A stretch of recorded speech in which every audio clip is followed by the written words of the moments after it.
Pourquoi devenir mangaka c'est si galère? Tu veux y faire du manga en France ou au Japon, dans tous les cas c'est un métier passion.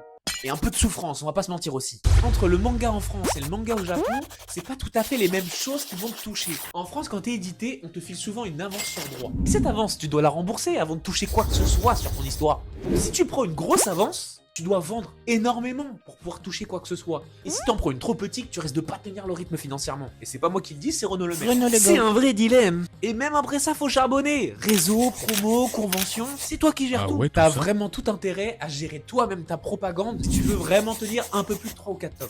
Et au Japon, c'est un autre délire aussi. Alors, c'est aussi difficile, voire peut-être même plus, mais ça reste quelque chose d'assez différent. Si tu veux percer dans des grandes maisons d'édition comme Shueisha, Shogakukan ou Kodansha, bah t'as vraiment intérêt à te la bouger parce que t'es en compétition avec tous les autres mangakas de ta maison d'édition. Et si t'es publié dans le magazine hebdo, c'est un chapitre toutes les semaines, sous pression constante. T'as pas le temps de respirer. Si ton manga accroche pas direct, tu risques d'être mis sous la porte assez vite.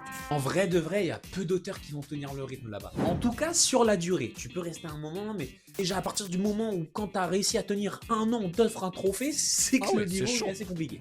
Tu l'auras compris, c'est vraiment chaud. Encore des gens qui se battent, qui rêvent, qui dessinent. J'ai l'impression de faire marrant.